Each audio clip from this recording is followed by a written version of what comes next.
Levels is good. Levels is good. Levels not good. Bad levels. Hold on. Hold on. Hold on, y'all. Ah! Bad magnet. Bad magnet. Okay. Hold on. Hold on, my people.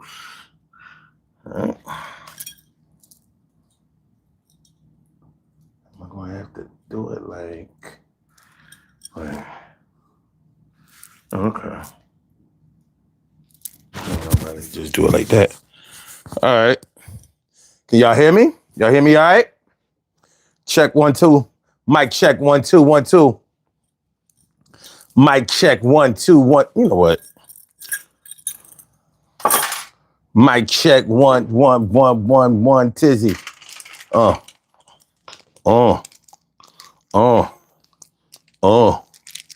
Yeah. Daily Go Get 'Emism show. Pretty Petty Tuesday. Pretty Petty Tuesday. Let's not forget where we came from.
T-Carry right. My people's time. Thanks for coming through, y'all. I appreciate it.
Petty Tuesday.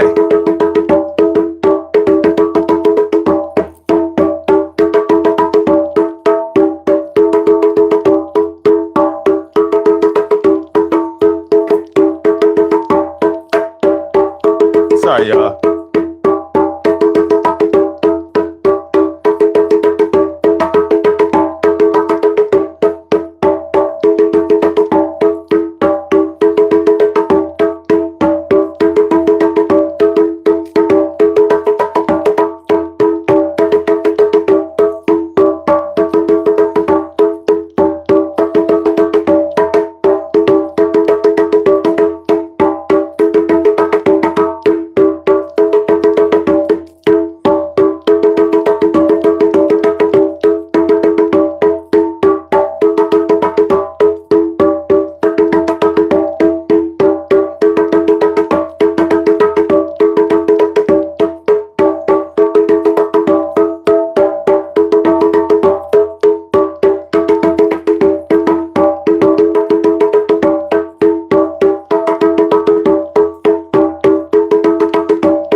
And that's how we doing it. All right.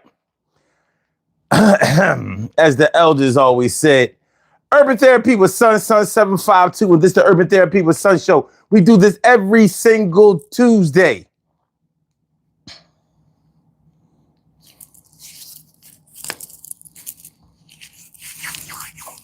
At 2 a.m. Anyway, it's the daily. It's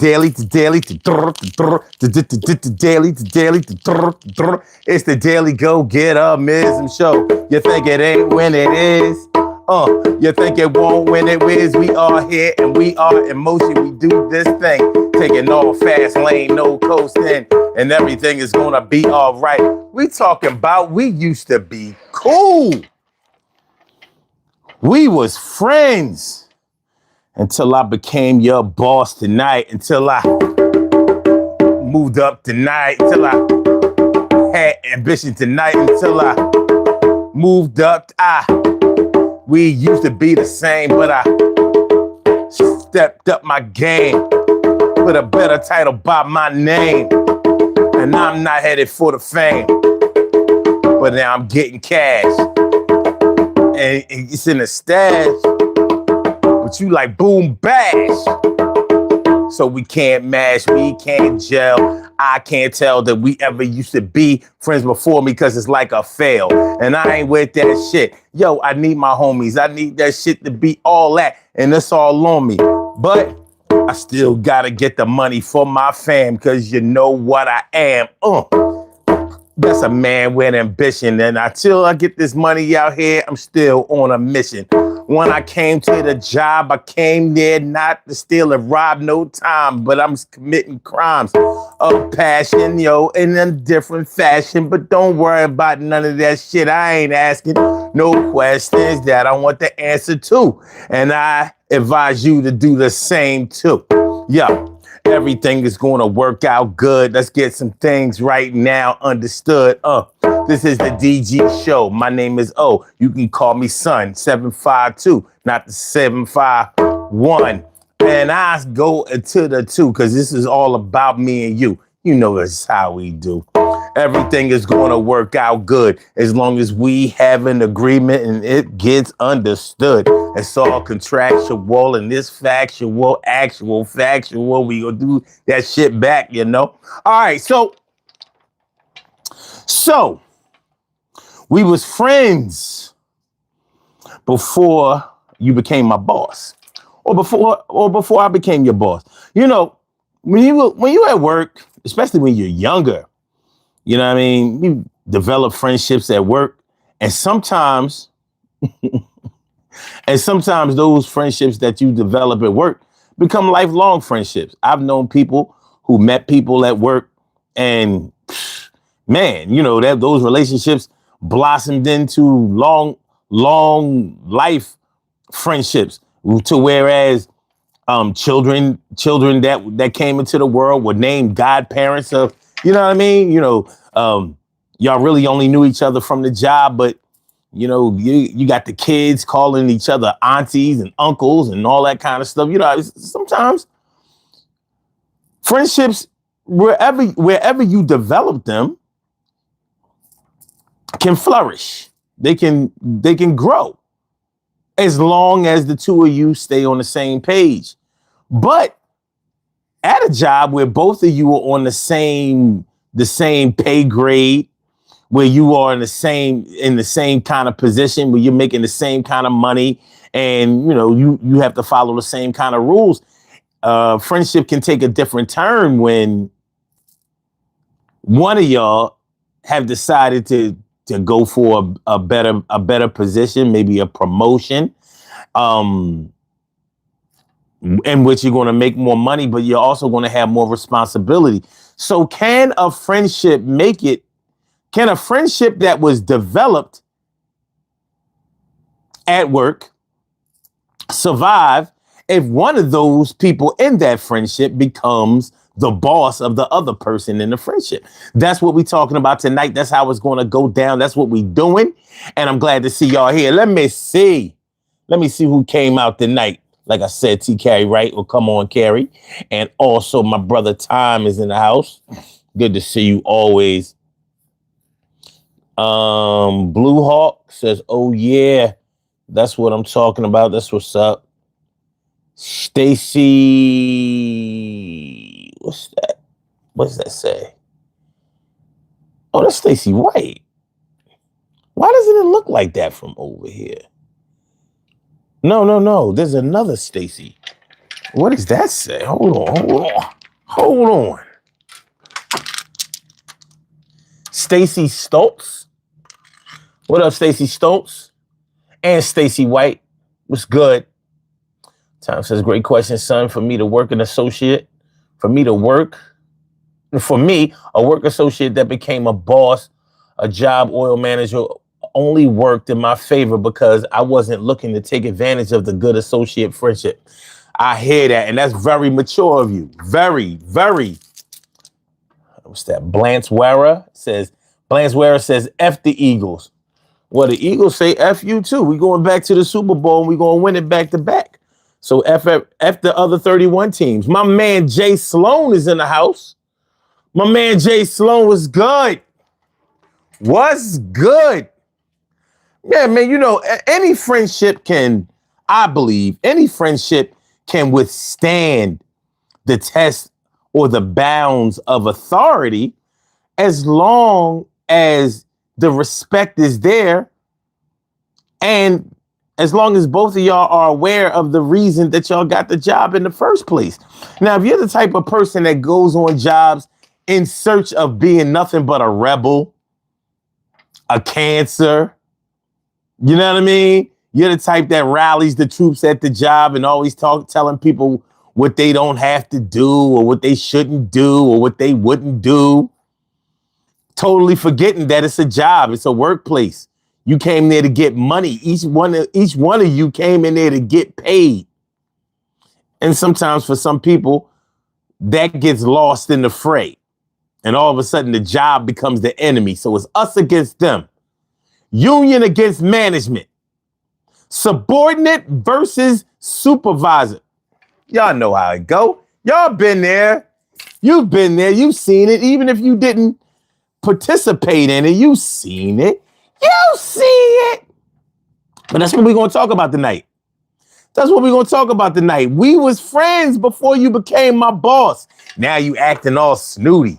Now you hanging around with supervisors and managers, owners and chairmen and upper management and senior man. And, you know, now you too good to come down to the hood. You too good to walk around the plant. You done changed your collar from blue to white, and it ain't right. And you was my mans. You don't even call me off cam anymore. Okay, not off cam, off camp. Okay, not campus, off work site. We used to talk every day, hang out every day. I don't even see you at the happy hour no more. Why you don't be at the happy hour no more? Oh, you too good? You too good to come to the happy hour? Yo, he or she might have went from a hourly position to a salary position. And you know, when you're in a salary position, sometimes they milk the shit out of you and get all kinds of crazy hours out of you for cheap. Shout out to all my hourly employees. Shout out to all my salary employees. I'm going to ask about whether which one y'all think is best, the hourly or the salary position. A lot of misconceptions are thrown around about both. Sometimes hourly employees think that salary employees don't have to come to work. They can come late, leave early, don't have to go to work. They still get paid. A lot of people think that. Like people in a salary position don't have PTO days that they have to honor and like they don't have to call in or like they don't have to answer to anybody if they don't come to work. Couldn't be farther from the truth. And most salary positions understand what hourly positions, people who have hourly positions go through. And a lot of people who are in salary positions wish they could be hourly so they could get some overtime. Because that's the one thing about salary positions. There is no overtime. So you put in those 10-hour days, 11-hour days, and you're losing money. When you start doing the math on it, you're losing money. And sometimes you're losing a lot of money. And you're going to feel some kind of way about it the longer it goes on. Because when you start looking at the hours that you're working, let's say you went from working 40 hours a week and then you would get overtime, and now you're working 50 hours a week. Now you got a higher salary, but you're working more hours. So you start dividing the hours worked by the salary that's earned. And you like, man, I'm damn near breaking even. As a matter of fact, I was making more money when I was an hourly employee because I was getting that OT. I was in another tax bracket with the OT. But anyway, there can be a lot of misconceptions about what employees have, what kind of benefits, and how it personally may benefit them. But all of this can come to a head when you're at the job. So your good friend at your job, your kids godparent at the job. Now, they done became a supervisor. They done became an ops manager. They done became a this, that, and the third. Now I got to listen to what they say. And this can particularly become a hard situation when, let's say, if the both of you were subordinates and it was like and y'all was a couple, a man and a woman at the job. Y'all was both in pretty much the same position, and y'all was messing around, you know what I mean? Fucking, And then one of y'all becomes the other one's boss. Oh, shit. Now, one of y'all has to follow the instructions of the other one. And you may have to break up or disclose the nature of your relationship, because a manager or a supervisor cannot be romantically involved with a subordinate, even though it happens all the time. I'm sure you've seen it. I've certainly seen it. Everybody on the job know that the supervisor messing around with shorty, or vice versa. Shorty messing around with the young boy at the job. And then special privileges start becoming obvious at the job. Or if it don't, let's say y'all play by the actual rules. And then it really gets rough, because last night I had your legs on the east. I had the other leg on the west. You know what I mean? And I was going in north. Bang, bang, bang. And here you are the next day telling me what to do. Can't tell me what to do. I tell you what to do. Had you barking like a dog, squealing like a rat, meowing like a cat, and purring like that. And now you want to be telling me what to do on the job, trying to embarrass me in front of my boys. Nah. So we're going to get into all of that. Let me put my hardware away. Let me put my boom booms,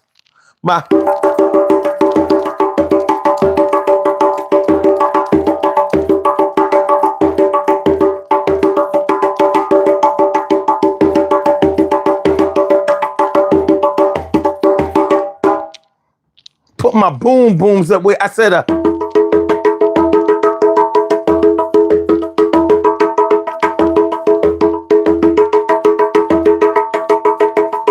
hit that like button, y'all.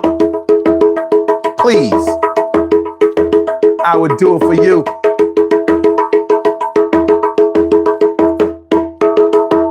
Shirley Cheryl, the world's most precious and greatest pearl in the world. Shirley Cheryl, the world's most precious and greatest pearl in the world. What's going on, my good to see me some you? Always, you know what I'm saying?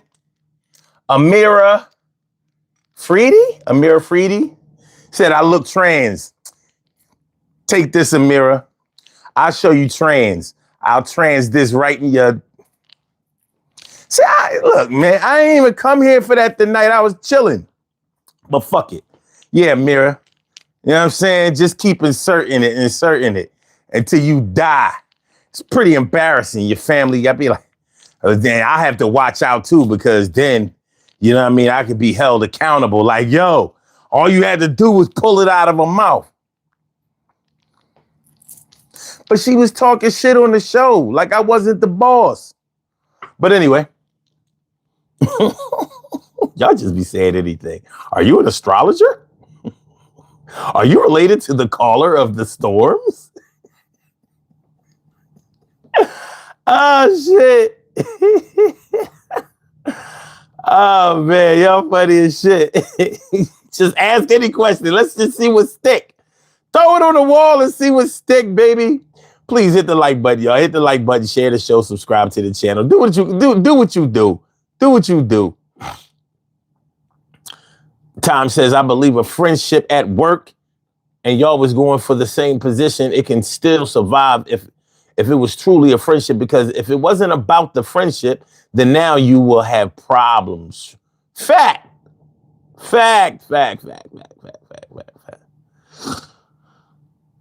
Fake money being sent. All right. My man Jay Sloan says, I've kind of had this happen and it was all good. We're still cool to this day. And you should be. It's a job. It's a job. Thoughts on sticking your pen in the company ink? Well, you know, we have ballpoint pens now. We have ballpoint pens, but I understand what you're saying. I'll reserve my feelings on that, or my thoughts on that.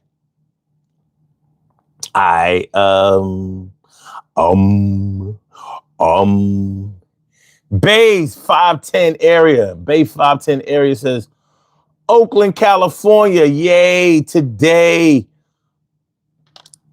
Wait, yay today, Bay? To the Bay? Oh, yay to the Bay. My bad, son. All right, good. Watching Amora. Okay, are you the astrologer? Astrology. Indian and black? No, just black. Just black. No Indian over here.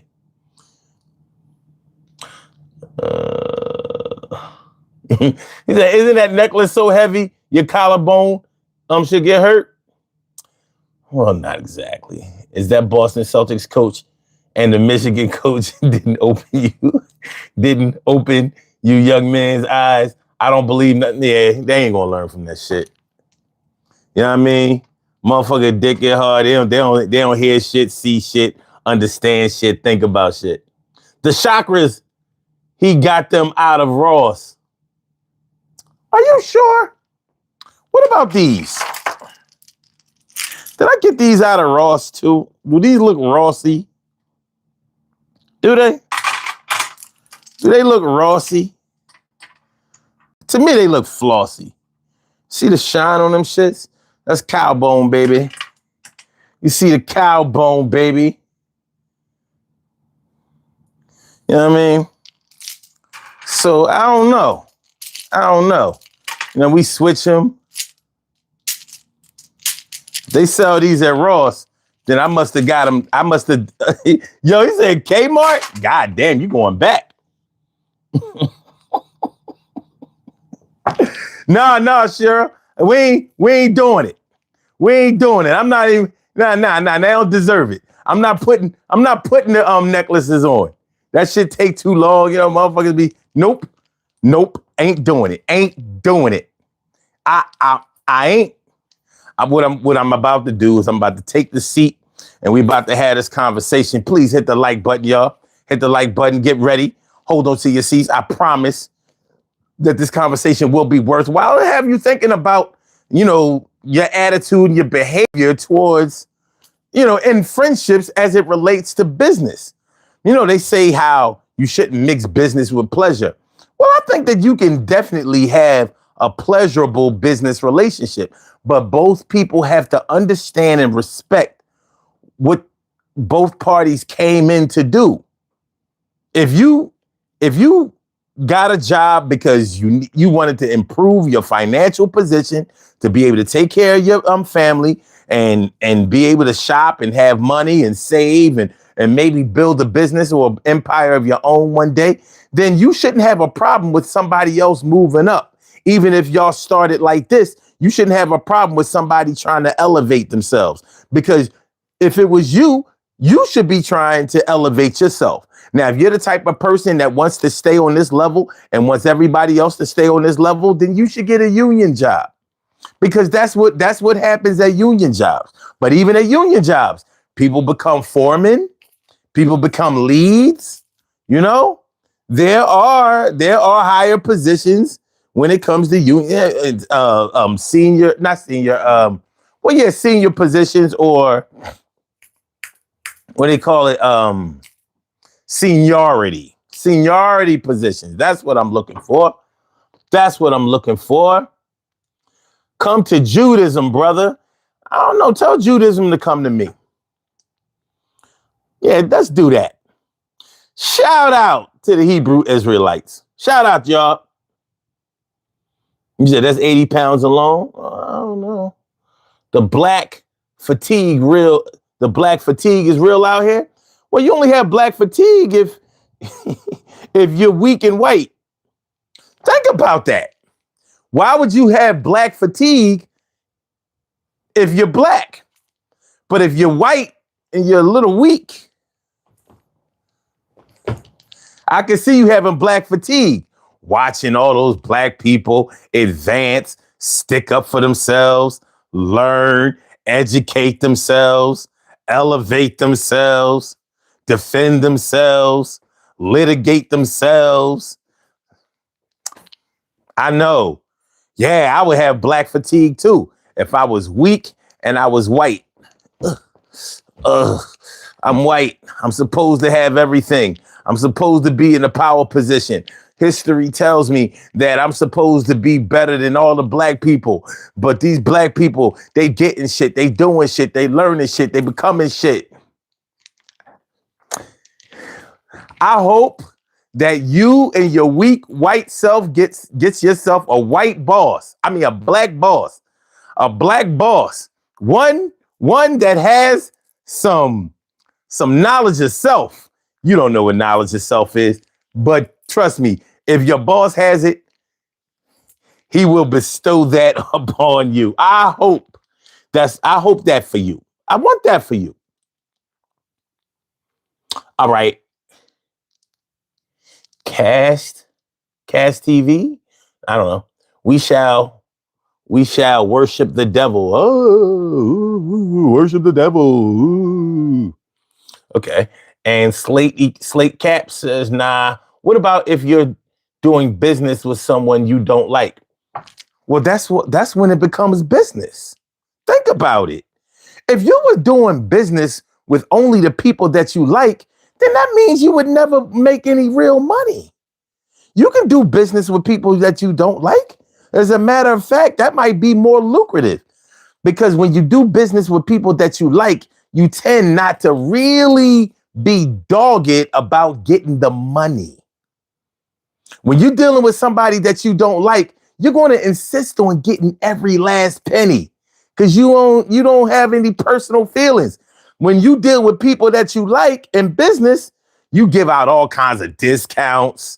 You allow for rules to be broken. You know what I mean? You allow for people to not make it on time, not honor appointments or deadlines and shit like that.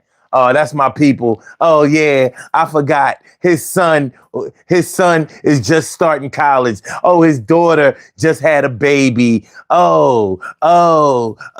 That's what you do in business for people that you like. And it can wind up crippling you, because you become personally invested. When you deal with people that you don't like in business, you be like, look, all right, this is what it is. What we need to do is we need to walk away from this business deal with what satisfies both of us. So this is what I want. Now, I've seen what you want. Now we need to find some kind of medium, because with people that you don't like, you're trying to find a way to not have to deal with them anymore. But you ain't going to do it for cheap. But you just might find that, yo, I might not like this person socially. I might not ever invite them to a barbecue or an event that I'm throwing, but we can get this money because you might respect somebody that you don't like, even though you don't like them. You don't like them. Maybe they have bad hygiene. Maybe you see that they don't treat their employees right. So you don't feel no kind of way about charging them extra, making it a little bit tougher for them. So it can work. It can work. Is that a rapper chain?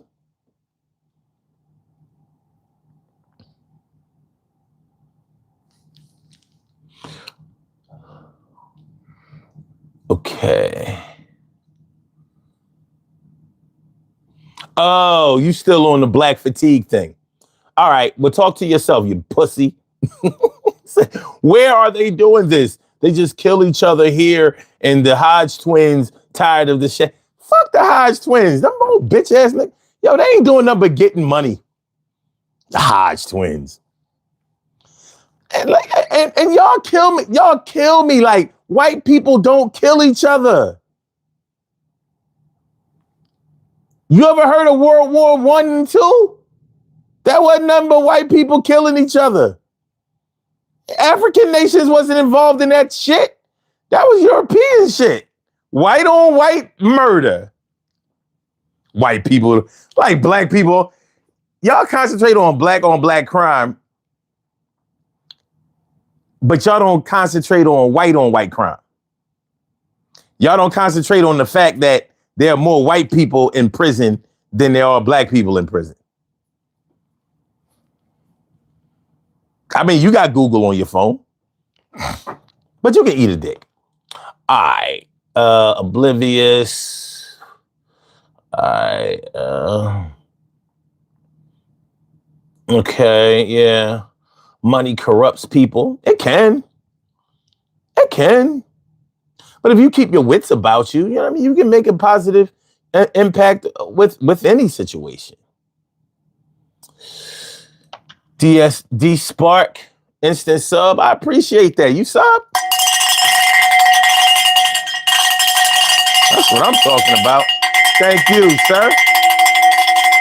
Thank you. I appreciate it. I appreciate it.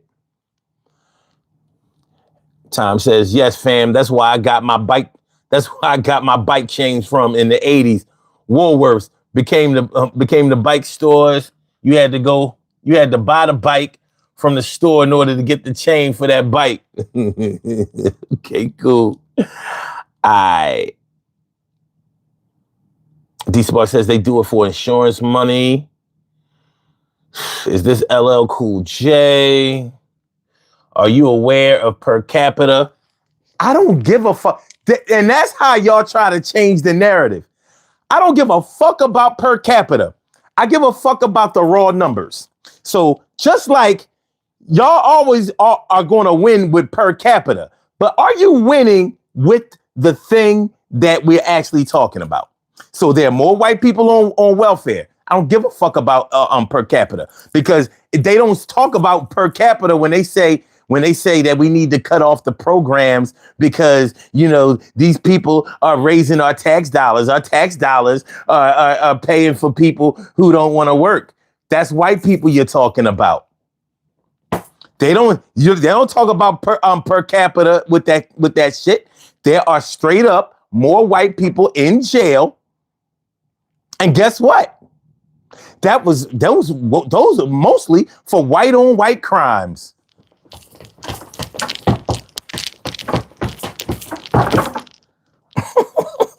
Yo, y'all can't fuck with me. You can't fuck with me. Y'all want to go to per capita. So whenever you're proven wrong, then you want to go to the stats. Well, I'm all about the stats, but we're going to talk about the numbers, the actual numbers, not the percentages. Okay.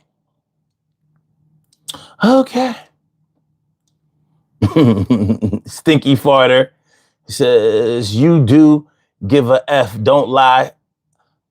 Give a F about what? I care about a lot of things. I'm a caring man. I'm a 55-year-old black man. Of course I care about things. I care about my family. I care about my woman. I care about my friends. I care about my house. I care about my cars. I care about my community. I care about my neighbors. I care about animals. I care about a whole lot of shit. I'm extremely caring. I am. I care about caring. I do. I would never say I don't care about the things that deserve to be cared about. But what I don't give a fuck about is people trying to gaslight me or change the narrative of when we're talking. Like, you've come to the right place if you think you're going to like, I don't know. Listen, but I got something for y'all. There's a phone number up there. You do not have to spend all your time in the chat. You can call that number. There's no censorship on this show. I will let you say whatever you need to say. I will let you get your shit off. But come correct. Because when you try to kick that bullshit CK shit, or that Nick Fuentes shit, or that Ben Shapiro shit, or that fucking Sean Hannity shit, or any of that right wing, conservative bullshit, you've come to the right place. Cause I'ma fuck you up. I'ma fuck you up proper. But you will get a chance to speak your piece. You're just gonna be proven wrong at every. See, you're not fucking with no young cat who hasn't studied or doesn't research. So the number is 267-874-1949. You can call if you're not a pussy. If you're a pussy, you ain't gonna call that number because you a fucking scaredy cat, you pussy. Now I'm gonna go get my chair so we can, continue this conversation like civilized people. So here we go. Here, see, chair. I don't hear the phone ringing. I don't hear the phone ringing. No, nothing. Let me make sure the lines are working correctly. You know what I'm saying? Let me make sure the lines are working.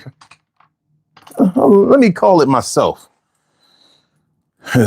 Maybe there's a block on the line or something. Yeah. Let's see here. 267-874-1949.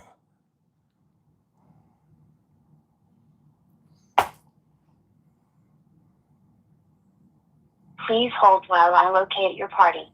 Okay. Oh, shit. Damn. Oh, the lines are working. Oh, okay. Well, that settles that. Yeah, for a minute there, I thought we might be having some technical difficulties. You know what I mean? But turns out we just got a bunch of pussies. And I'm gonna let the whole world know that y'all ain't nothing but a bunch of pussies. All right. Oh, it's all good. Oh man, so we can bullshit later if you want. Oh man. I got the tools to catch these motherfuckers out here. They not ready for this shit. They used to people be like, why are you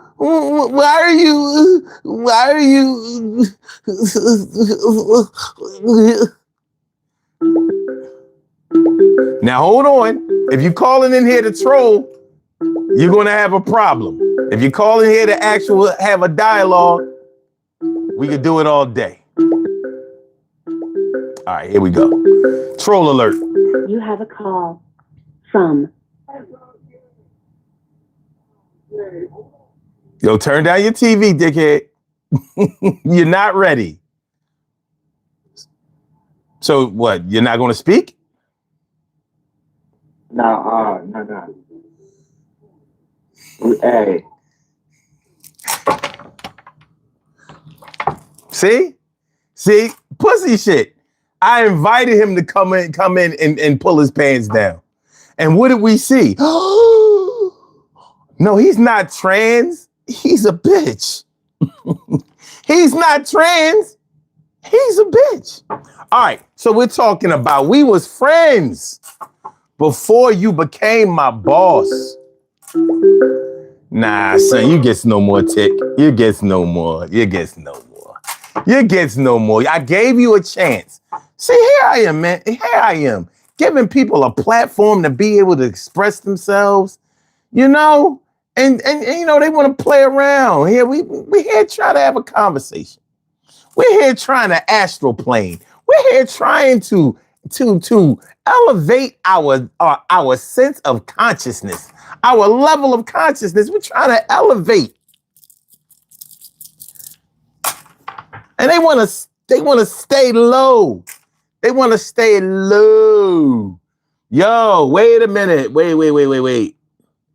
Yo, stop spamming with that Akuma shit. Stop. If you write it one more time, you gotta go. I don't like to kick people out, but I'll do it with the quickness. Stop writing that shit. You cannot spam the chat.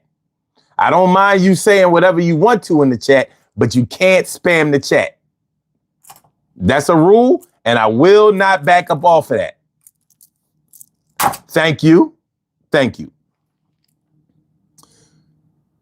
Blue Hawk was like, bongos, my man, bongos. Are you serious? You really want to hear the bongos? You really want me to play?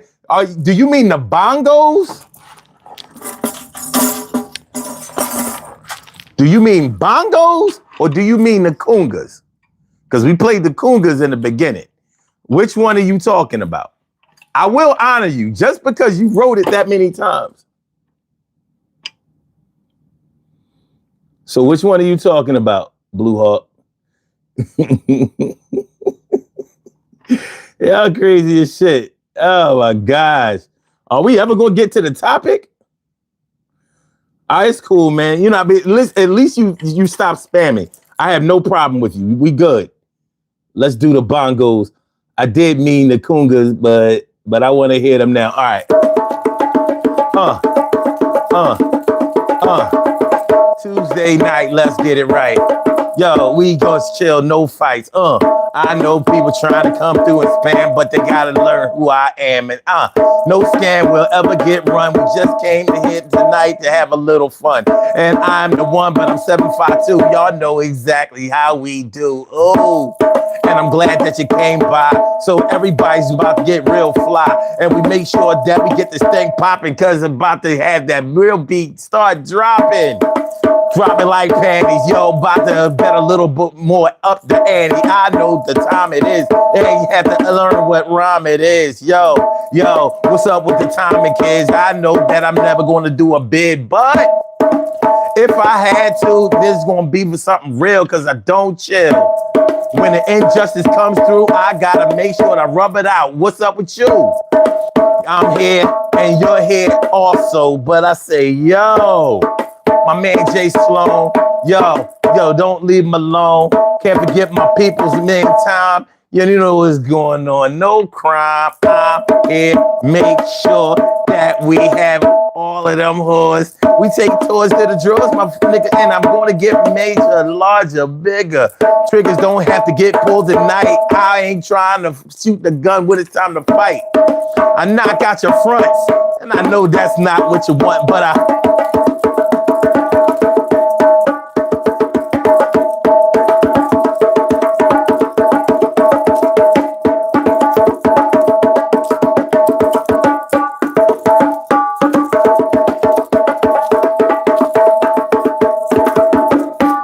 all right, we good? We good. All right, I speak Bengalese. All right. So let's get into it. Man. All right. Have you ever had a situation where you worked on a job and you became friends with somebody on a job? Possibly. A friend got you a job. Like, hey, man, come over to my plant. Come over to my job. Come over to my company. They hiring. I can get you in here. I'll give you a referral. Maybe they did, and you started working with your friend and whatever. Maybe y'all worked in the same department. Maybe you didn't. But as time went through, maybe maybe when you got on the job, you went in there and started doing a really good job, and you found out that they had opportunities for advancement, and you started, being on the road to actually moving up in position and salary.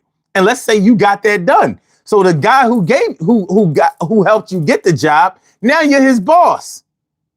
Huh? Would your friendship survive from that? Would it? Would it? A lot of people can't survive a situation like that because ego gets in the way. Pride gets in the way. And, when your pride is displaced and your ego is out of control, even on a subordinate level, you can start taking things personally that may not be personally. So whereas both of you used to cover for each other when you were late, now one has to actually issue disciplines for when you're late. It can become a problem in a friendship where respect is not given. And you may think that you're respecting your friend who is now your boss, but you're really not, because in a real friend would do this. If you are a real friend and your friend became the boss, you would work harder for your friend to make sure that they look good. That's what you would do. But is that what people do? No. They figure, well, since he's my friend and now he's my boss, I'm going to take unfair advantage of this relationship. So I'm going to be late and dare him to mark me late. I'm going to steal company time, be out of my assigned work area, take unauthorized breaks and things like that. And he better cover for me because that's my man's. That's my man's. That's what people often do. They abuse a relationship. It's the nature of the beast. Carla, what's going on, mama? How you feeling? Good to see me some you. Tricolor. So why do you have the Argentina flag behind you? Oh my God, you're so crazy. You're wild. Argentina flag. Oh shit. Lordy. Lord. Lord. All right.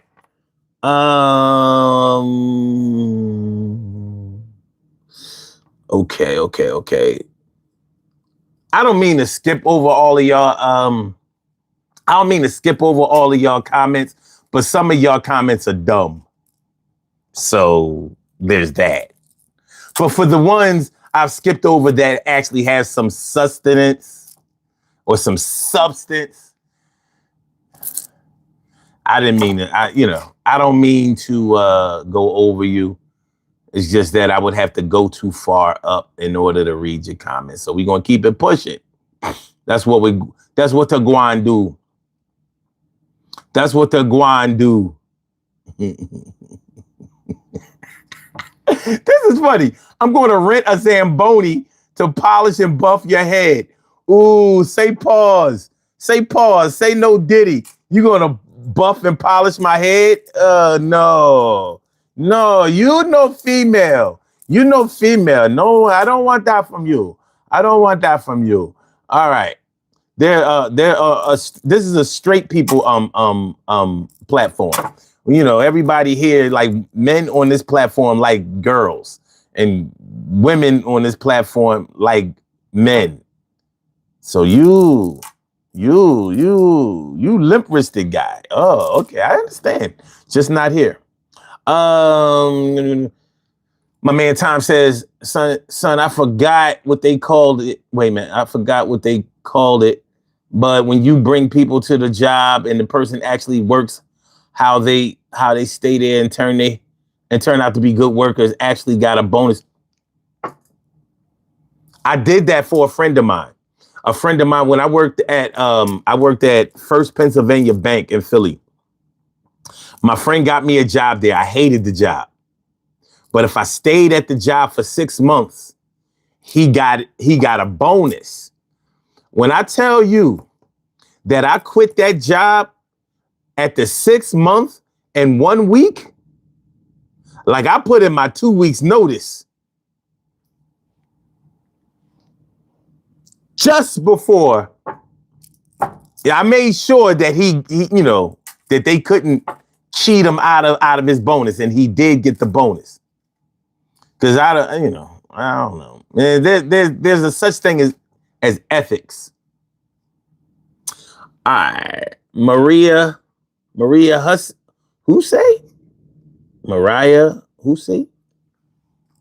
I'm sorry, I'm saying your name wrong. I don't mean to do that. Blame it on my head, not my heart. Cobart says, or is that Cobart? I live by the Garfield Code. What's the Garfield Code? And Rose says,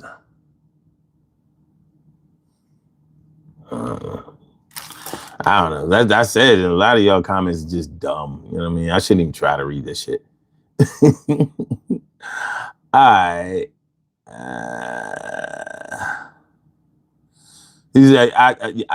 took it in a homosexual manner because that's my preference. So why ain't I trying to get with you?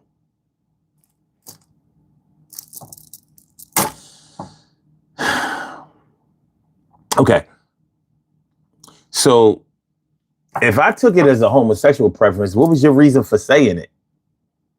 You would want to buff and polish another man's head? I don't care if you're talking about the head on my head or my dick. Why would you want to do either one? Yeah, you sound very straight. You sound very straight to me. Okay.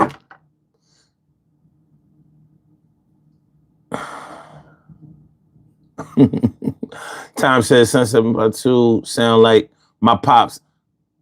I ain't got time to read dumb shit. I mean, for what?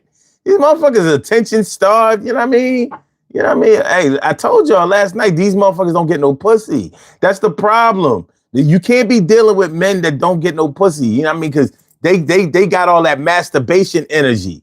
You know what I'm saying? They got all that Sally and her 5 friends energy. Like, I mean, they are do-it-yourselfers. They the DIY crew. Like, I can't get no pussy. I gotta do it myself. That's them. It's a difference in ideology. One day you'll meet a nice girl who will divorce you. All right, Paul Young says, so much judgment. People in this world, always nasty comments. All right. Thanks, Carla. I appreciate you. Fake Louis Vuitton sweater. I don't even know what a real Louis Vuitton sweater look like. I know I wouldn't spend my money on that. John Madden says, do you need... Oh, God.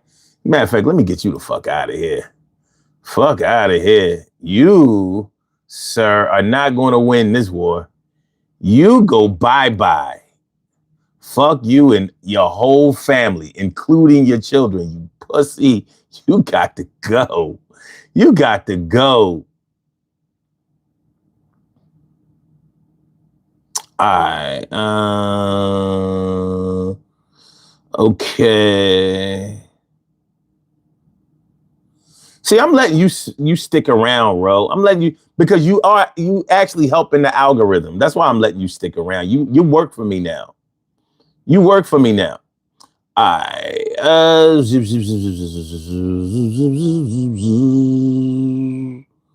You are far left or far right? Nah. Neither one. I can't deal with the GOP because they really just don't like black people or any other people. But I can't be a liberal because I can't go for the gay shit, and some of the stuff is just dumb. But at least they try to help people. You know what I'm saying? So I can get with that. You aren't a man and never could be. Oh, I'm not a man. I don't know. I don't know. My dick says otherwise. And my woman says otherwise. But you should hear what she would say about you. All right. France, Spain, and Italy. Is that where you find real Louis Vuitton? And I know no one in the chat has been there respectfully. And if you do, you're not going there to buy Louis Vuitton.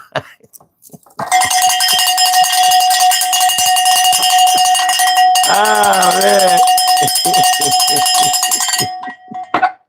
Word, my dude. Word. All right. Do you drive a Chrysler 300? Oh, shit. I'll tell you what I do drive. I'm a 5-vehicle owner. I have a BMW. I have 2 Lexuses, a Toyota Avalon, and what's the 2 Lexuses? Oh, and a Volkswagen Touareg. Yes, I'm a 5-vehicle owner. I am. So take that however you want it. But I will tell you this. A BMW is not a good car. It's a car that people think is good, but that shit ain't nothing but a big ass maintenance bill. So don't buy a BMW. Lease that motherfucker. And after 3 years, give that bitch back. Same thing with Audi. Do not. I had an Audi before. Get rid of that shit. Lease it. Don't buy it. Dodge Charger. It's a piece of shit for real, for real. But it goes fast and people like it. Throw your rims on it. Put the dark tint on it. Race motherfuckers. Get the Challenger too. I mean, it's really American-made trash. But I like American-made trash cars. Just because it's American. I'm a proud American. I am. I used to never buy any foreign cars.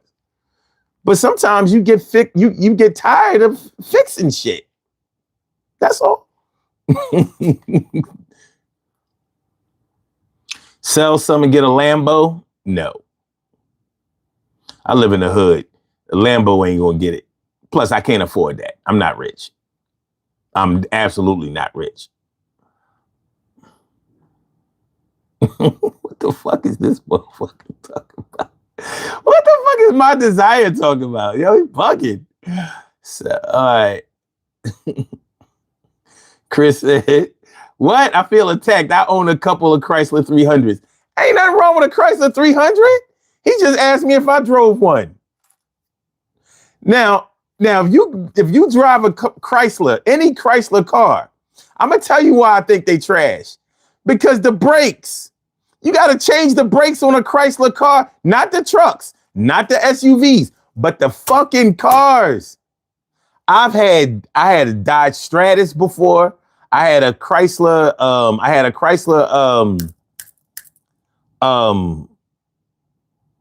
Sebring convertible. I had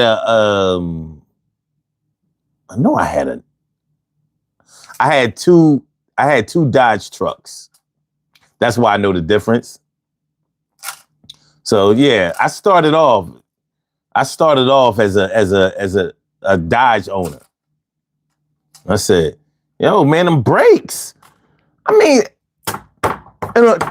everybody I know that owns a Dodge car, they be changing their brakes 3 times a year. And they think it's because of the way they drive. No, it's not.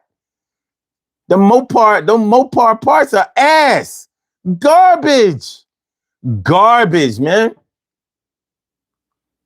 Carla says, I had a green BMW, but never again. I'm telling you, shit leaking all the time. You know what I'm saying? Back to the shop, baby. Back to the shop. I don't even drive mine no more. I'd let that motherfucker sit. I let it sit. It has sentimental value to me, so, I don't want to sell it, but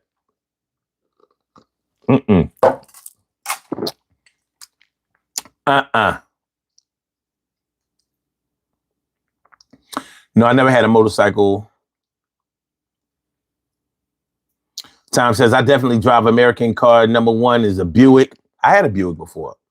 I had a Sabre, 2000. I have he said, I have a Lincoln and definitely have a Cadillac and Ford pick. Okay.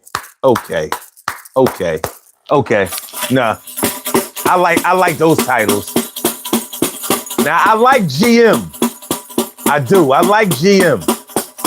Always have. All right.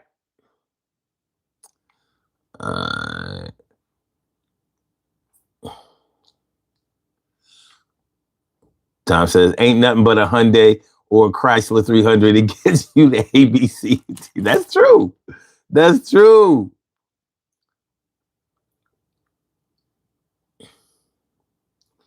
So let me get this straight, Ro. Now that we're talking about cars, we can talk friendly now, huh?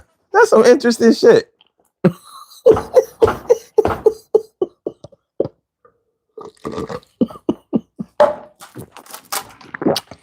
Y'all motherfuckers is funny. My first whip was a 1977 Chrysler New Yorker. Damn, what you know about that, Unc? Well, I was born in 70, so I know a little something about a Chrysler New Yorker. Did you have the one with the Landau roof? You know the Landau roof. It was like that padded shit. Yes. I remember Chrysler New Yorker. And Chris says, yes, you're right. I just changed brakes 2 weeks ago. Yo. I'm telling you, I will never drive a Dodge again. I wanted that Challenger. I did. I was like, damn, man, that shit's sporty. You know what I mean? It's the Dukes of Hazzard car. I was like, man, fuck that.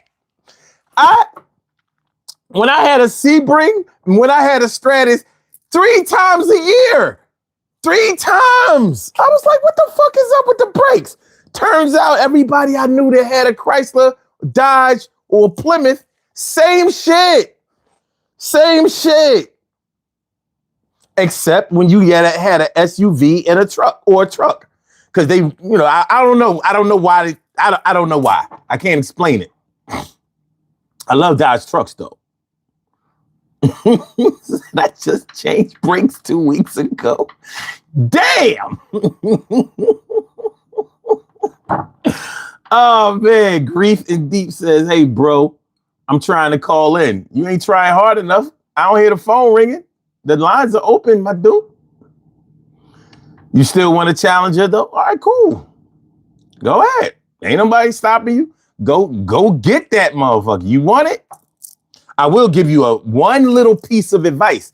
Don't buy it new. Get like a 2024, 2023, maybe 2019. Let somebody else pay for all of those options. You know what I mean? Really. Get the Carfax on that shit. You know what I'm saying? Buy smarter. Buy smarter. Oakland, what up, Oakland? Says, I've been rocking my Nissan Altima for 13 years. You got a Nissan Altima? Years ago, man, I would have clowned you. I'd have been like, ain't no man got no business driving an Altima. That's your girl's car. That's your wife's car. You get a Maxima. Ain't no man. But you know what? I'm going to let you live, man. Because they said I was being too rough on them. They say they sell a Altima to a man. Why can't he drive it? I was like, it's cause an Altima ain't nothing but a Maxima that ain't a Maxima. Men supposed to get Maximas. You supposed to get an Altima for your wife. Hold on. We do have a caller on the line. Now, I must warn y'all, this is a troll night. So let's see, it could be legit. Let's see. You have a call from caller with the last numbers 0121. Welcome to the Daily Go Getimism Show. What's on your mind tonight? What's good? Well, I was just seeing about what are your suggestions as far as like what's a good car for a female mom that's a single parent with 7 kids? Like, what kind of car would you recommend me to get? A minivan. A minivan? Hell yeah. You need a minivan, either that or a big ass SUV. First of all, I want to thank you for being a real person. Oh, of course. Because I was expecting to get trolled right now. I really was. When I heard your voice, I was like, hey, what the hell? Oh, of course. Yeah, no, well, let me elaborate on the 7 kids part. Two kids are biologically mine, and the other 5 kids I had adopted, but not by my choice, but I take responsibility for them because, they was in a messed up situation. And so that's what the 7 kids come from. Like, I don't have like 7 baby daddies walking around or nothing like that. So it's nothing like that. Hey, I'm going to tell you this. Even if you did, that's your business. You know what I mean? Right. Kids come into this world the way they come into this world, not the way we necessarily judge them to be. You know what I'm saying? So, hey, I'm not. We not doing that. You understand what I'm saying? But it does sound like you need a vehicle that has 3 rows. Right. You know, that's what it sounds like to me. So maybe. Well, I was trying to figure out like what my next question was like with that, like, okay, so right now I have like a Toyota Corolla, and I know that's not big enough, but that's, like I said, it's the circumstances didn't allow me to get a bigger car at the time because I didn't know what my life was gonna be at for the during that time when I got took responsibility of the other kids. So I have a Toyota Corolla, and I have just really my 2, but then like I said, this situation happened. So should I keep my car because my car is paid off? Should I keep my car and use it as a down payment and wait till I get my income tax money and add on to it, or should I trade it in to get a bigger car with my income tax?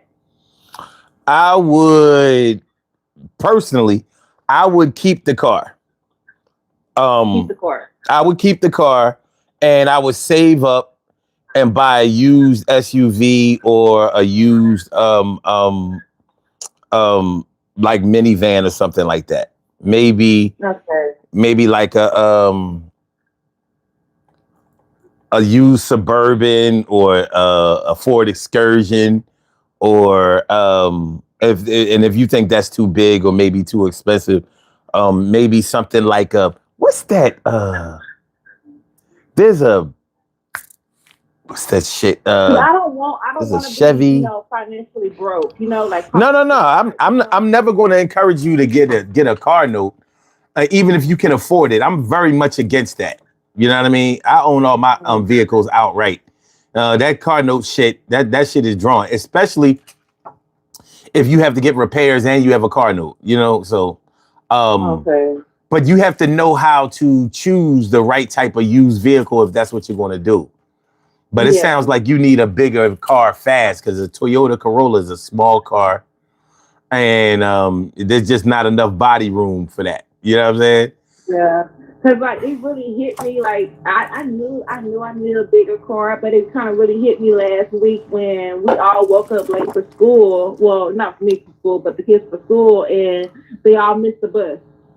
So I had to I had to take my 7 kids to school, but they had a pile up. I had to make 2 trips. Yeah. So, I was like, okay, so now I knew I needed a bigger car eventually, but some places didn't allow me to take all the kids with me and everything. But I can go to the grocery store by myself, or take like 2 or 3 kids with me to help me with groceries or everything. But with the school, missing school and everything, I'm like, okay, now I have to make 2 or 3 trips. Wait a minute, hold on just a second. All right. All right. You have a call from. Javi, man. I'm good. How are you? Yo. Can you hear me? Yes, sir. All right. This is what you need to do. Stop looking at the screen. Only concentrate on the phone, because the phone is is ahead of the screen. I got you. Okay. I hear you. All right. So what's up? What's on your mind tonight? Man, it's kind of a weird topic, but I don't know how to explain it. I don't know if I should even bring it on this live, to be honest with you. It's like performance, you know what I'm saying? No, I don't know what you're saying. What are you saying? Like, you know, like with the women, man, like performance, man. You know, you're like getting that thing going, brother.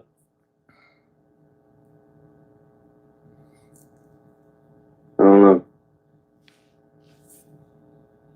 All right. You good?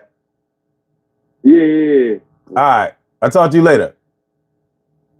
No, I'm trying. I need tips on how getting that thing up. You know,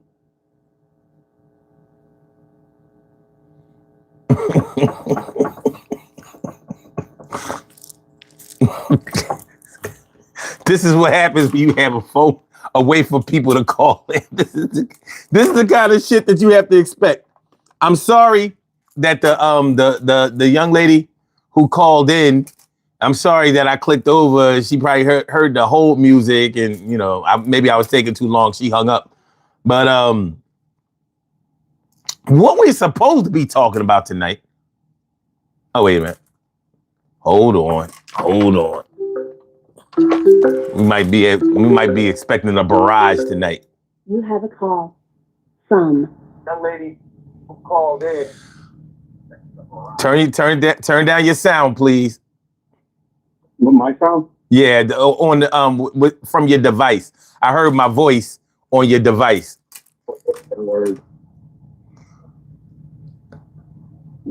What about now? You're good. Just because you have to understand when you call in, it's faster than the stream is. You understand what I mean? Yeah. So you're in real time right now. The stream is actually like a few seconds behind. It's lagging. Yeah. So what's up? What's up? What's on your mind tonight? What's good? What do you think about AI? Man, I fucking hate it. Like it's becoming a real personal kind of like thing with me. AI? Yeah. Okay, why? As far as just like the impact it has. True. And I'm a very kind of like art driven person. So I'm starting to see it like it's taking something away from me, in a sense. You know, I see it. I see it resembled on everything else. It's manipulating everything else. I don't see it slowing down. I see no measurement. They don't really guide people towards these things, but it's happening little by little, and it's growing like exponentially. I mean, you're right. So, but what's your biggest concern about AI? Like, if you had to choose one thing that would be your argument for eliminating AI, what would it be? The efficiency factor of it doesn't really necessarily need for right now. We already made things too cushiony, things already too, comfortable. I think the advancements that we have made based off whatever technology we have is, I'm not saying it should not progress, but I just don't think for what we have now and establishing a new kind of generation of people, it's like fair warning. Mm-hmm. Well, my thing is, I like to draw. I make art. I make music. Those things are already eliminated. Those either you consider those a hobby or whatever, but a passion. But those things are being erased. Speech is being erased. Even like this kind of platform, it's going to be eventually by next year have AI content guys, people. It's already here. But the thing is, it's already here. But it won't be able to do it live. That's the only thing that's that's the saving grace. AI won't be able to do it to do programs or platforms live. It'll all be, pre-recorded. It already has. It already has. But You have how? anime people. Oh. You have anime people. You have things that have other faces. Yeah, but voice manipulation.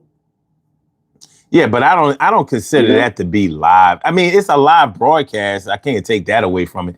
But I don't consider that to be live. You know what I mean? Like when I think about something that's live, I think about, living people, living, breathing people. Yeah. And that's what I'm thinking. It's just gonna kind of develop. They're developing it as far as the people that are in control of whatever. They're developing it to take every single people's job. Like, I just saw a thing where I saw the machine that cuts your hair. Well, you know what? I'll tell you this. Gives you everything. My biggest problem with AI is that it eliminates jobs. It eliminates human labor. I have a problem with that. Yeah. It does. It takes away human labor. There's no place for anything. If you want to go to Walmart, you go to the cashier. You don't even go to the cashier. You go to the robot next to the cashier. Then you buy your food. No human interaction. Mm-hmm.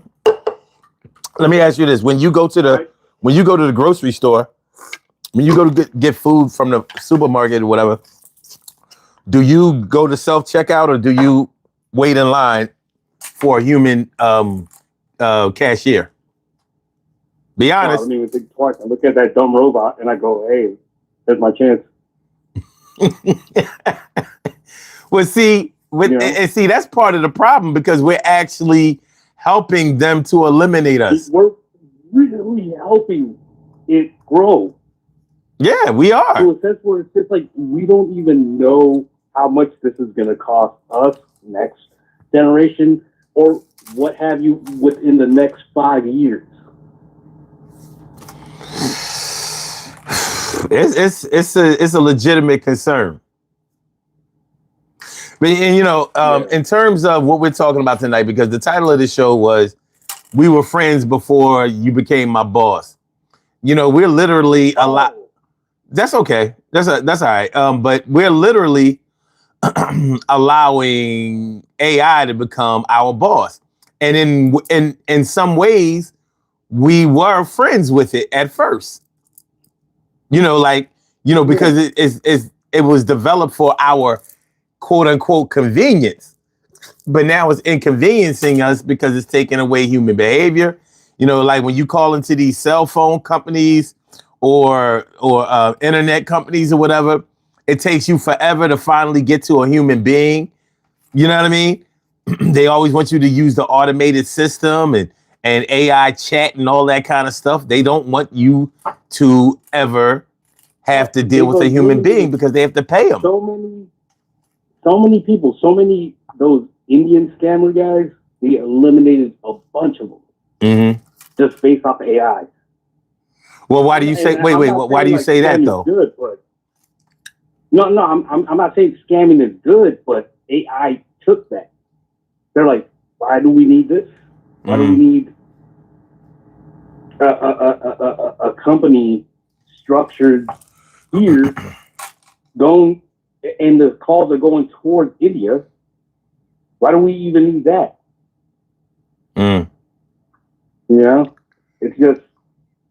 It's cutting things into sections where it's just like now, because there's millions of children being born now. This is the normality.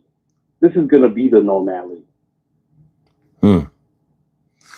AI is just taking over. And I hate the fact, and I know I sound butthurt, because it's just like, it's one of those things where it's just like, damn, dude, I spent my whole time trying to draw, trying to make music, trying to make this.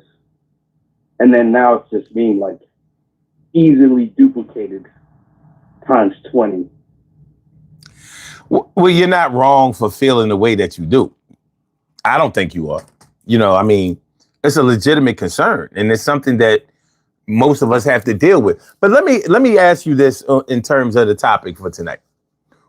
Have you ever been in a position where have you ever became friends with somebody at a job that you worked on, and you either moved up in position and became their superior or their boss, or they did the opposite to you, like you know, they moved up in position and became your or you moved up and became their boss, or they became your boss? Have you ever been in a situation like that? I've actually been in a lot of positions where my boss became my friend. Really? Yeah. Okay. All right. Well, So I mean that's a little it's a little weird.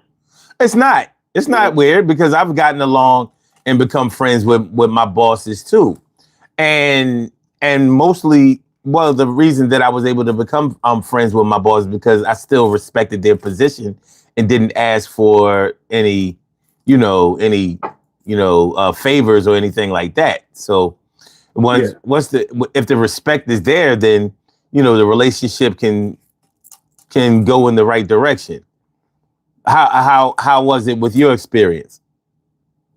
I think it just became too mushy. I don't know about the boss situation. I'm not that type of person, like kind of guy that's like that kind of like has that authoritative thing, because I've never liked any of my jobs.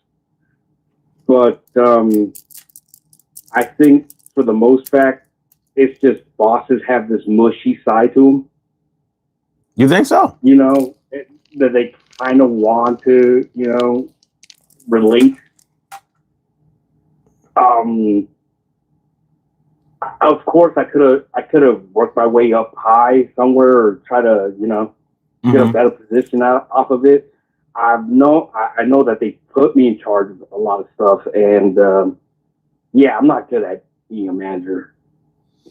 Okay. I'm just not good at. Yeah. Okay. So it's not for me. A job like that, it bores me.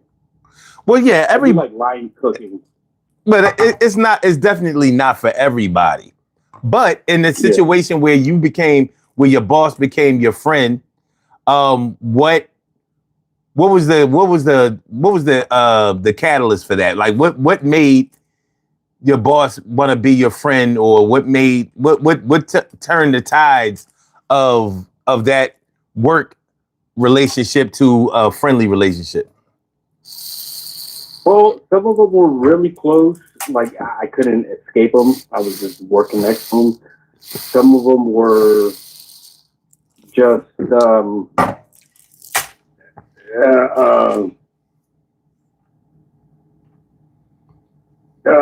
I don't know. It just became friendly. It was kind of just like, oh, you like this person, I guess.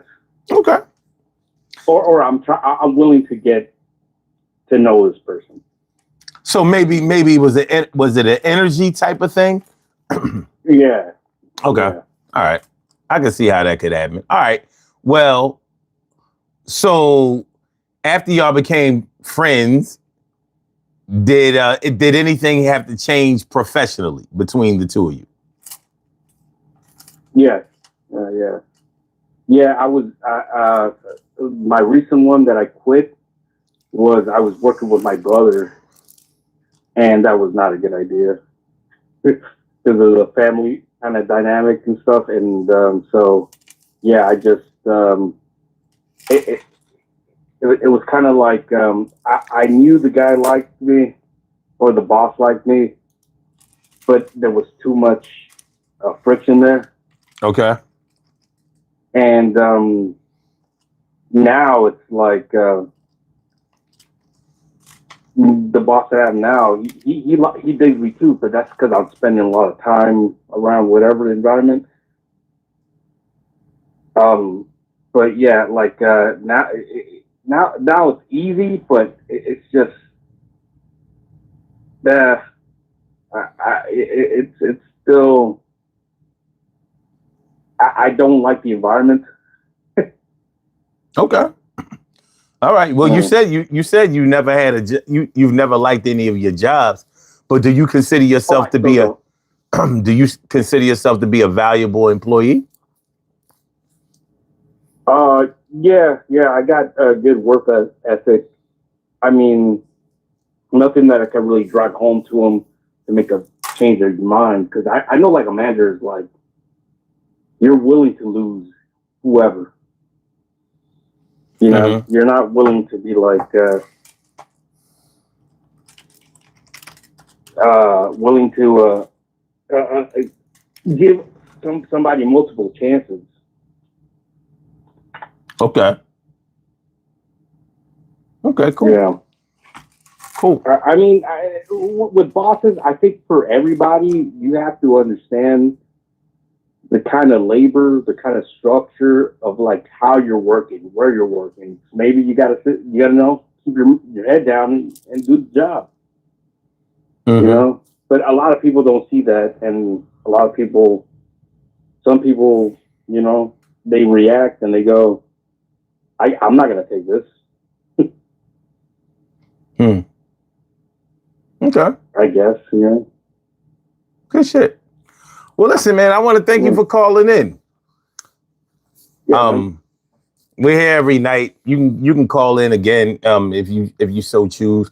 I hope that you. My bad, dude. I got carried away with the AI stuff. No. It's cool. Call for anything. I don't mind. I don't mind the switch. It's cool. It's cool. But I appreciate you calling in, man, and thanks for the dialogue. All right, man. All right, have a good night. No problem, man. Be safe. All right, man. You too, man. All right. All right, man. Peace. Good stuff. Good stuff. I appreciate y'all. Yo, please hit the like button. Hey, listen, I'm not selling y'all nothing. I'm not asking you for no money or nothing like that. Please just hit the like button. Y'all know you on these YouTube platforms, likes are everything. They don't care about comments as much, but they care about likes. So please, if you would be so kind, then to hit the like button, I would appreciate it. Mucho. Okay. So we're talking about we was cool. We was friends until you became my boss or until I became your boss. You know, there are a lot of things. If you really just think about friendship, just in its purest form, you know, like two people that feel the energy of each other. You know, they realize that they have things in common. They like each other, and they become friends. You have a call. And they become friends. Hold on a second, Troy. And they become friends, and other things can get in the way, like friends of friends.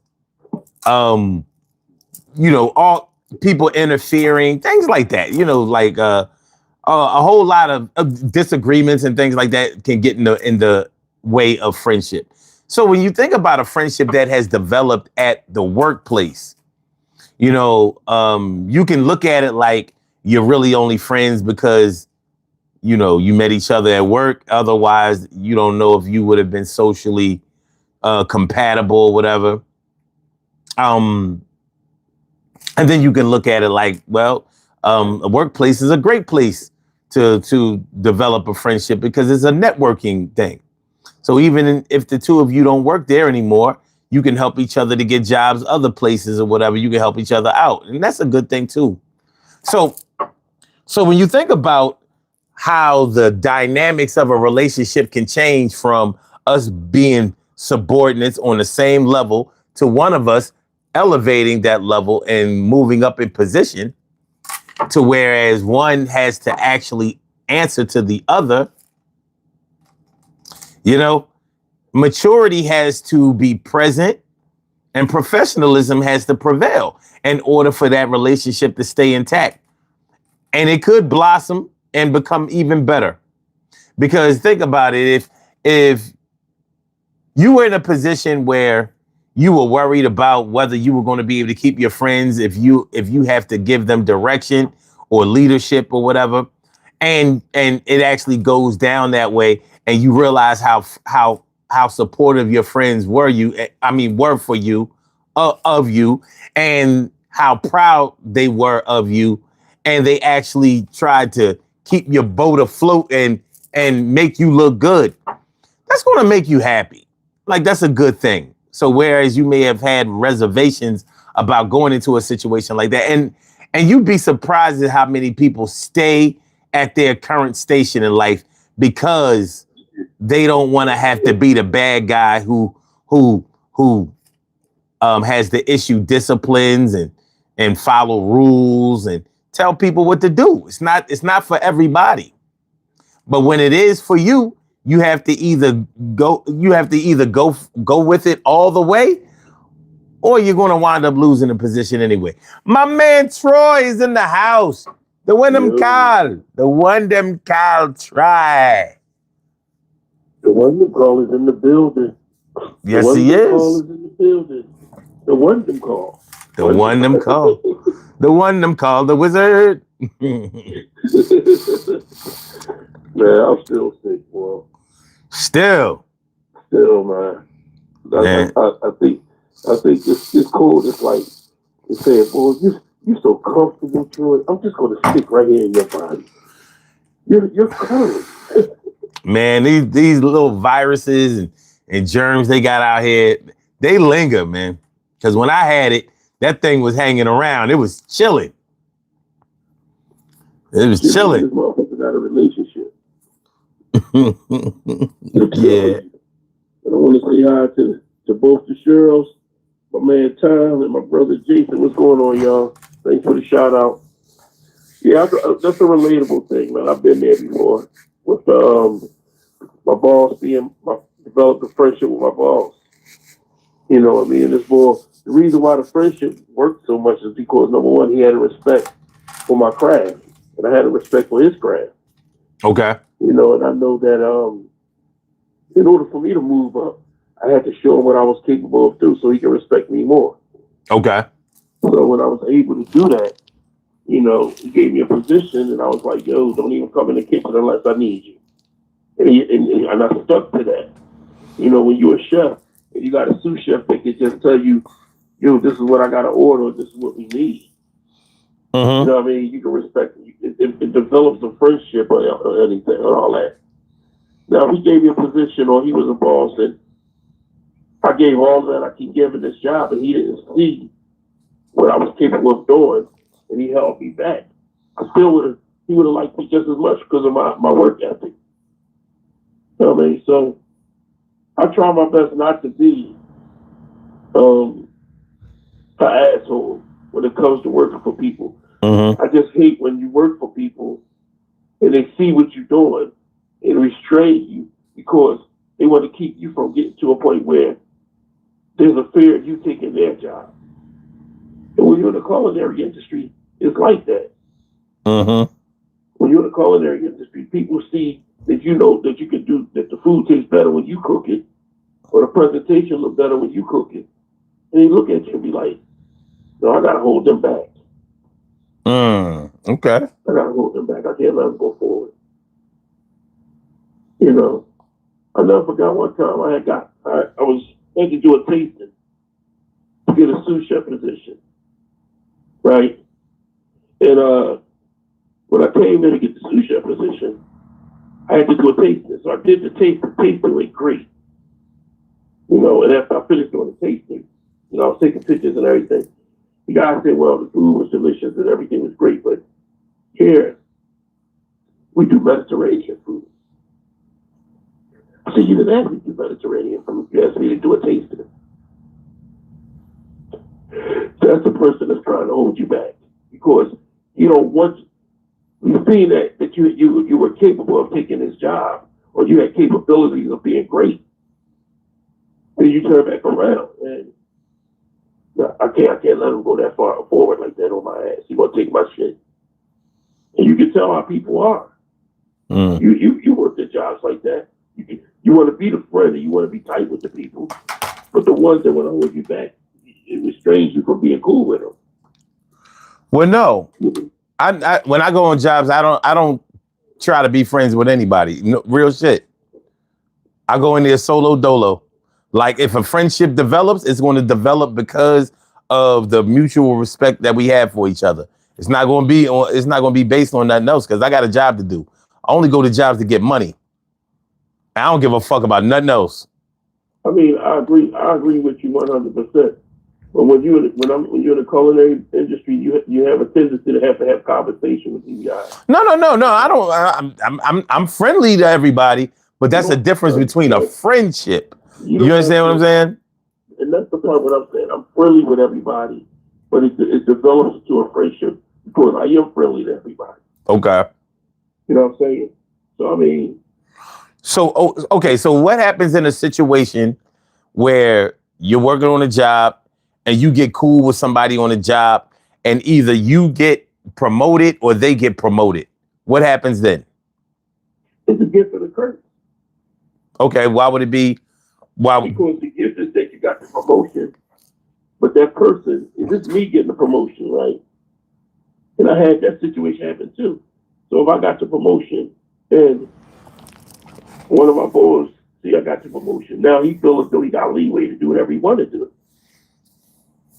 He ain't gonna say shit to me. That's my boy. He cool. I could disappear for about 20 minutes or a half hour, maybe 45 minutes. All right. That's not. My thing is this: if me and you are tight, and I got a promotion, right? The most important thing is to respect your bull. If you know where I'm at, I'm going to look out for you when I can, but respect the fact that you got a job to do.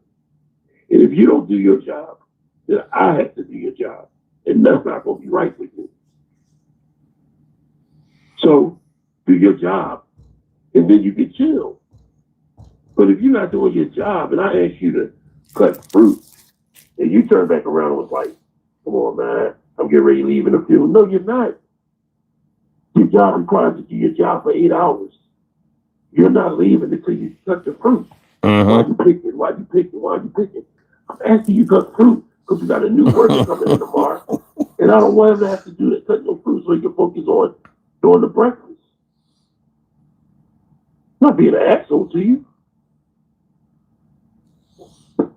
Yeah, you got a job that needs to be done. Yeah. But see, that's the part. That's the part. You know, you sit back and you try to give a little leeway, or you sit back and you say, yo, do this part right here, man. And whatever you don't finish, I'll finish. And then you realize you didn't do shit. You know? And then when you come in the next day, I'll be like, yo, come the fuck on, bro. Come the fuck on. Mm-hmm. And then it got to that point where I was like, I can't fuck with you. Do your fucking job. Don't say shit to me. Because if you can't respect who I am, I respect who you are, but you can't respect where I'm at in this. And the only reason why I respect you even more is because I know your cousin. We've developed a bond through that, but you really being a fucking asshole. You know, so I mean, but me and my chef, best chef I ever had. Listen, man, I still talk to him and I'm not even working it no more. You know, I brought up when I got there, I brought the scores up in the restaurant, food scores, everything. I did everything. Even with banquets, I brought the scores up in banquets, food-wise and everything. So it was a beautiful thing. Now, his boss wasn't my friend. His boss didn't want to be my friend or didn't want to show me respect because I got the position without him giving me the position. Yeah, but that's different than what we talking about, because I'm just talking about a situation where. I was just elaborating on that. But I know what you're talking about. Yeah, I'm just talking. I'm talking about a situation where a friendship is definitely cemented, and that now we putting these changes on it, like, because that's something that we have to deal with in life for real. As you get older, you grow. You know what I mean? And there are plenty of times when people are friends on the job and they steal time with each other on the job. They cover for each other. They be bullshit and all that kind of stuff. And all that shit is cool until one of y'all has to actually prosecute, litigate, and you know what I mean, become the cop. One of y'all done stepped. Y'all was both criminals. Now one of y'all's a cop. What you gonna do? What you gonna do? If a friendship can't survive that, now you have to start asking yourself, was it really a friendship in the first place? There you go. There you go. Because evidently, even if it wasn't friendship, it wasn't based. It wasn't grounded in on the right foundation. Right. You know what I mean? And it's going to come to a head. I've seen this shit happen so many times. Oh, yeah, me and such used to be cool till they got that position that they start fronting, acting like they this, that, and the third, or they can't come around. They can't, you know what I mean? Everything is what they can't do. And I listen to this belly aching bullshit. Huh? You think you better than me all of a sudden since you got the position. Man. Yeah, he used to be cool. Now he be snitching. He act like he ain't never used to do this. And but I know the real him. I know that. I'm like, oh my God, here the fuck we go. I never forgot. Jay Reed, you ain't no cop.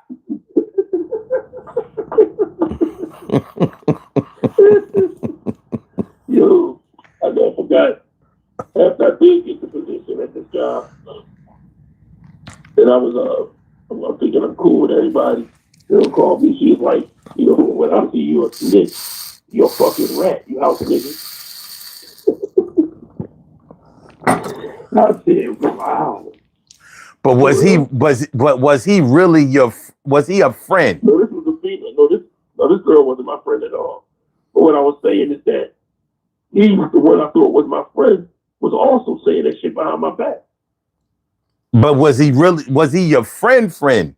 Like a real friend? I ain't talking about just somebody you cool with, because you can be cool with a lot of people. My assumption is that you're my friend.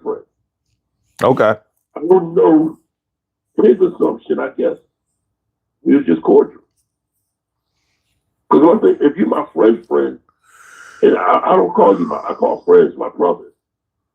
So I try to neutralize that shit real quick. So if you're sitting up here and I'm talking to you with respect, and you see the job I'm doing, if I'm doing everything I can possibly do to make your job easier, and since I'm making your job easier, you don't have to do shit, that's not going to be right, bro. It can never be right. So now, when I'm hearing all this other shit behind my back, and you're part of it, it tells me, you know what? We ain't cool. Just do your job and leave. Do your job, my man, and leave. And if you're not done within the 8-hour period, you can leave then. But you're not leaving before 8 hours. Unless your job is done. The job is done. Mm-hmm. But, Joe, if you can't do that, we can go talk to the chef, and I'm not going to talk to you. So, because I'm not dealing with this shit no more. Or friend, family. So, I mean, well, most definitely, I'll overemphasize shit to you. What's up, family? I ain't never known about a family like this before. Oh yeah, most definitely. And I cut them off. But then I got a bull. That's my mentor chef. I met him at the Marriott in the 90s. That's my fucking brother. You and him is on the same level. I still talk to him. He still calls me. I call him too. You know what I mean? When I'm working, I call him to find out what's the new thing out there cooking, what's the new food, what's the new knives. You know? I mean, yeah. You know, my kids call him Unc. You know, I met his wife, I met his kids, I call them my nephews and my nieces. You know, so I mean, yeah, man, fuck that. There's people out there that I work with that I look at as family, and there's people I work there that I work with that I just look at as, fuck you, man, I can't work with you like that. We just cool. We're cordial, but we ain't cool like that. Yeah, well, when you're talking about a change in the dynamic of a relationship, you know, we're talking about a very common thing that happens with human beings. You know what I'm saying? Like Animals don't have to worry about this kind of shit. You ain't never going you ain't never going to see, no buffalo saying like, I ain't fucking with y'all buffaloes no more. You know what I mean? I'm fucking with these horses. They, you know what I mean? It don't go that way. So, You ain't gonna see a fucking lion telling an animal, you know what, I don't want to eat you, man. You're a fucking asshole. Well, even more than that. Like, look at bees. Bees have a queen bee. There ain't gonna be no other female bees that rise to the level of queen. It's already an understood thing. So in the animal kingdom, even in the insect kingdom, it is what it is. The dynamics of the only time the dynamics of the hierarchy changes with animals is when one kills off the other. That's it. Other than that, your station is your station for life. So, but with human beings, we have to deal with the changes that might take place when it comes to jobs, when it comes to relationship status. You know what I mean? There are plenty of people who, plenty of friends that were thick as thieves. They was hanging out with each other all the time until one of them found the love of their life and then they got married and now they can't hang out like they used to anymore. You know what I mean? But yeah, I mean, hey, that's part of learning, growing up, maturing, and moving on with your life. If somebody doesn't understand that, then I mean, what are you going to do? But there are a lot of times when people can't understand that. They can't understand it. Well, how come we can't still be? And you gonna let your wife tell you everything? You know what I mean? Little dumb shit. And it's not that y'all weren't ever really friends before, but they can't handle change. They can't handle it. And some people can't handle it. And at jobs, when you really think about it, employees hate changes at jobs. Yeah. They hate it. Yeah. Every time a job comes through with, new policies or, restrictions and rules and whatever, everybody starts bitching. Especially after you change, after it being the norm for so many years. Now you want to make the change and you comfortable with what's just going on. People at jobs hate change, but they always talk about how they want change to come to the job, but they want it on their own terms. I get it, but they don't have the power to do that. But what happens when you have basically, banded together with all the other subordinates? You know what I mean? Is y'all against management or whatever, and then one of y'all wants to be in management. Shit happens. It's a change, and you thinking that okay, our guy is going to get in there and change everything in our favor. And that ain't exactly what happens. Something you gotta deal with. It's like this. If I'm me and you working together, and you get a position, it's almost like my you done got the good fellas. One time he got promoted before they whacked him. Mm-hmm. He was happy as shit time. That's what happy. So, I mean, I'm happy as a motherfucker, boy. It's not even so much because of the fact that I think I can get over it. It's just the fact that my boy got a position, and now if there's any problem that I see, I can go to him and let him know to make sure he's cool. You know what I'm saying? You should be able to. So I mean, yeah, you look out for your boy when he's in a position. When y'all tight like that, y'all cool. Mm-hmm. But people don't understand that shit. I can get over it now. So stupid shit. But they was already trying to get over before, and that can be a problem because you might have been helping them. You might have been right along with them getting over before. But then people see that you were secretly ambitious. You know what I mean? You was trying to get over to the other side. Then who don't want more money? Right. And less work? Who don't want that?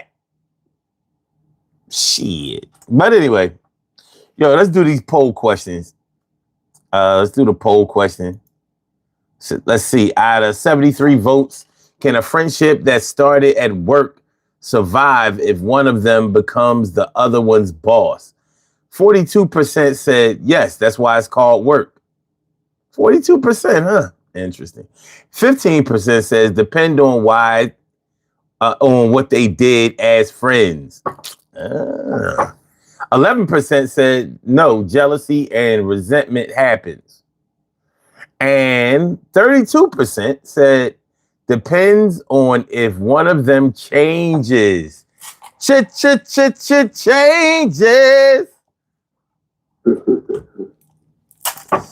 Yeah, and it does. It does. A lot of those. First of all, I want to thank everybody who participated in the chat. I appreciate you. And second of all, it's like, yeah, but you have to expect changes to happen.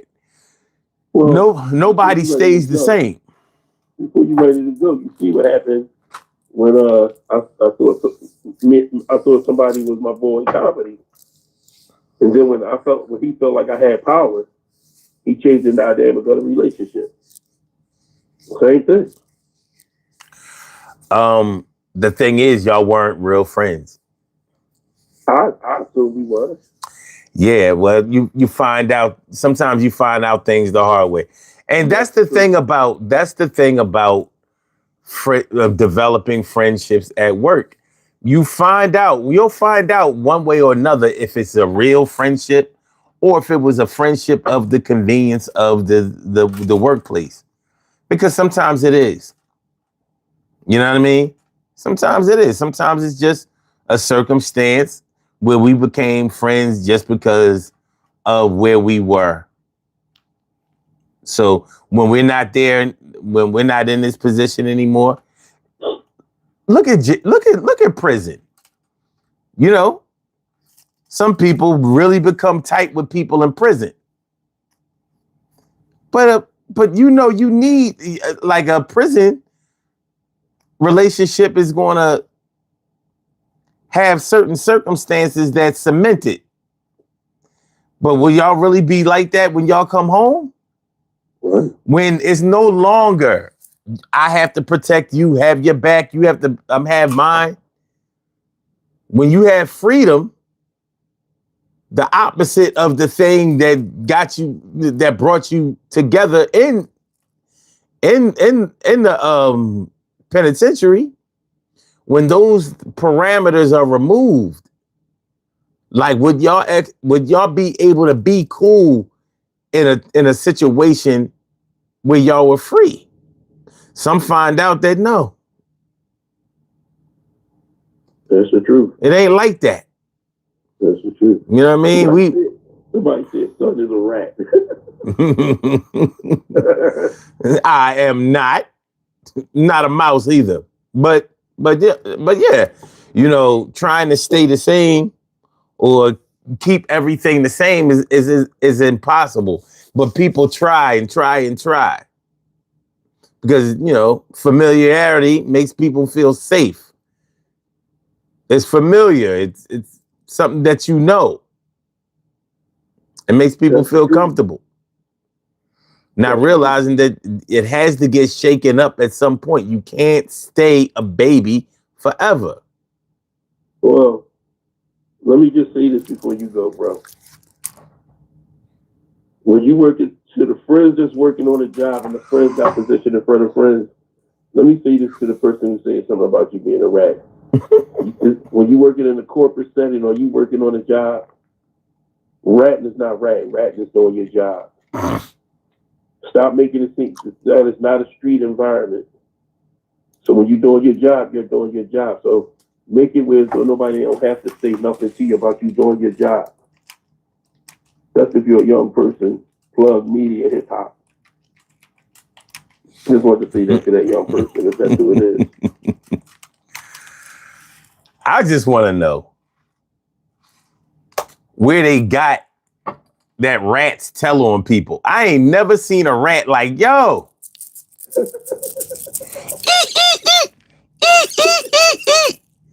I don't see rats do shit but run. Run, get out of you. You know what I mean? I always wonder, like, where'd they get that from? But why a rat? I see why they say it, why they call somebody a snake, but a rat means that you told? He ratted on me.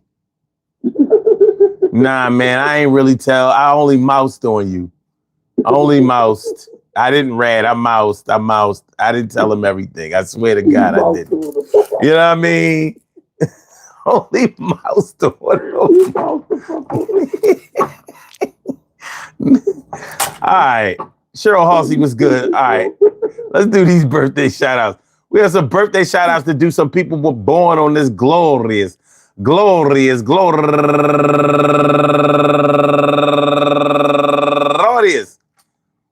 December 16th, and they deserve to be acknowledged. So let's go about our business of acknowledging them and making them feel special because they are special, because they are special, because they are SPECIAL. They get the RESPECT. They are SPECIAL. They get the RESPECT. They are SPECIAL. They get the RESPECT. They get number one out the box, Geraldine Churchwell. And she's raising money for the Circle of Life Incorporated Dispersed Transitional Homeless Project Administrative and Operational Expenses. Okay. And also my man, it's me, Derek, coming straight out of West Oak Lane. What up, my man D? And also Leslie Renee and Lump, aka Life's Ugly Money Problem. And also Willette Ford, Angela Kelly, go get her, Angela Kelly, Janice Wilson, Maya, Tamisha Hudgens Walker, Zakia Madu, Sassy Diaz, Danielle Downing, Ashia Cherry, Siobhan Lynn, Queening Bostic, Herbie Vince Rodville, and last but not least, my cuz, Candace, No Snow J. I don't know. I want to say happy birthday to all of y'all. And I hope that today finds you all a good health, happiness, mind, body, soul, and spirit. And that goes out to each and every person out there born on this glorious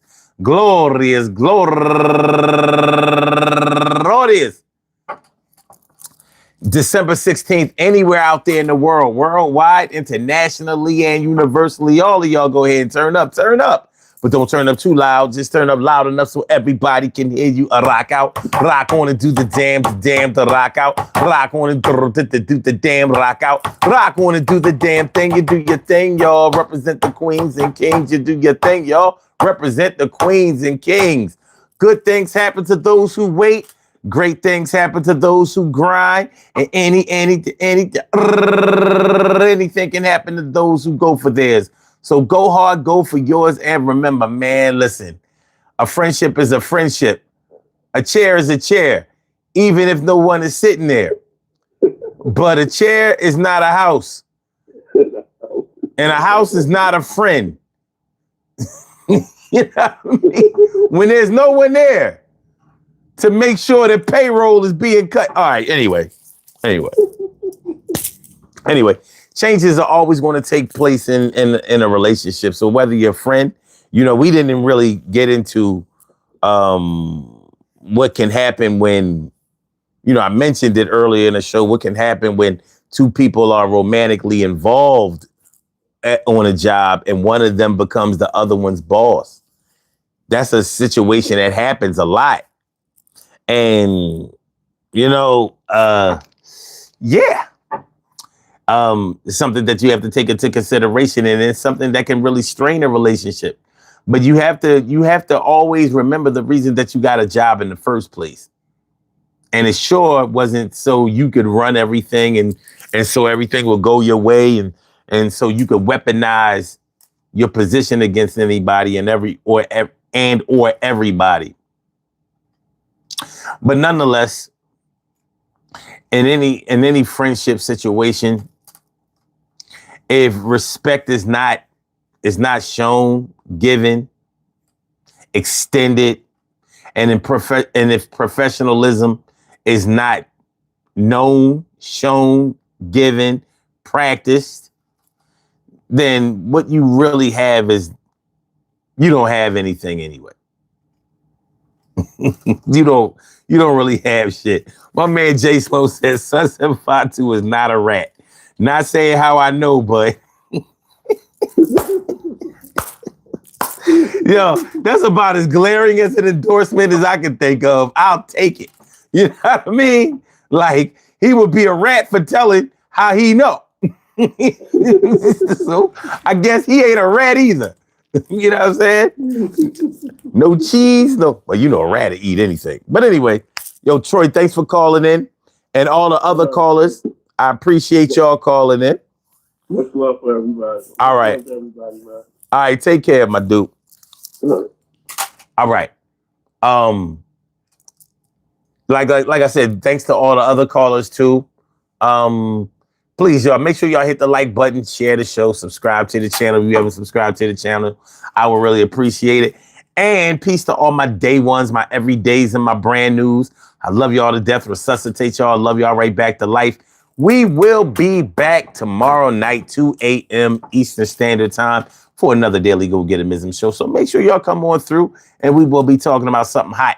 And we're going to really get to it next time. You know what I mean? It took us a while to get off the ground, but hey, you know, sometimes you just have to talk about, you know, what AI means to you. One love, y'all. Have a good night and be safe. Peace.